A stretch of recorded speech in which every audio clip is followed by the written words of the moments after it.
tried to throw the ball early, and whether it was protection or combination of not getting the ball down the field accurately, we just didn't get it done. So that'll hopefully light a fire under our offense.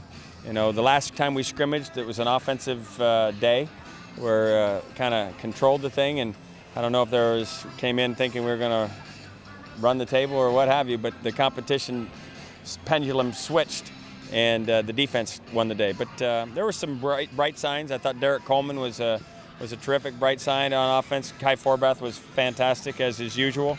I'm anxious to look at the film and see what the problems were, but I was very, very encouraged by our team defense and the way we played on that side of the ball.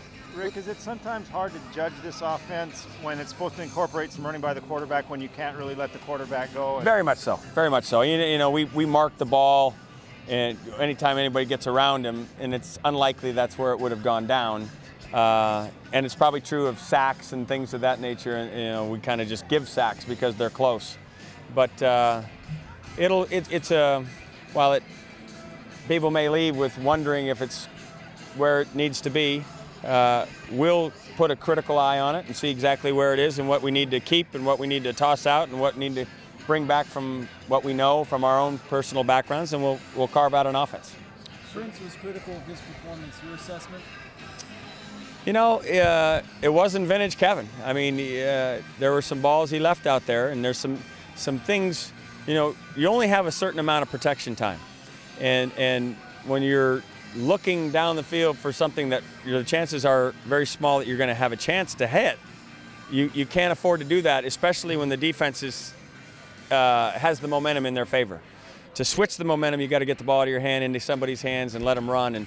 But those are great lessons to learn in a time when it doesn't cost us on the win-loss record. Forbath get a shot at a 58-yarder next season now? Is that it? Well, we'll wait and see. I know we stretched him out. He wanted 60. I said, no, I'm going to cut you off at 57. But it's fun to know that he can knock that through. All Daytone's a sack? Or all the Daytone's a sack? You said they're calling it down when somebody got around him. Were Daytone's all a sack? I don't know. I don't have any idea. That's what I got to look at the tape, and you know, I don't care. At this point, Daytone wants him to be a sack. We'll let him call him. Our offense will say he wouldn't have touched him. You know, that's just the nature of the beast. But it's just smart football not to let the quarterbacks get hurt in these kind of situations. Would you be expecting this type of growing pains in this offense earlier in spring than at the conclusion? Should it be a little crisper at this point? I don't think it was uncrisp. I just think, we just weren't hitting the passes. The running game, I thought, when we were going to look at the tape, was going to be okay. But, some of the down and distances that just got away from us because of the inability to get the ball out of our hands and avoid sacks or complete passes down the field. That's really where it is. And I know we can fix that. From what you've seen in the spring, how do you feel heading into the season? I'm still very encouraged.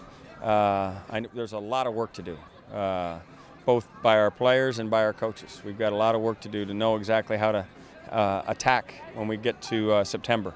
But fortunately, there's time. And we're going to take full advantage of it and hopefully be exactly where we need to be when we get to the fall. Everybody good?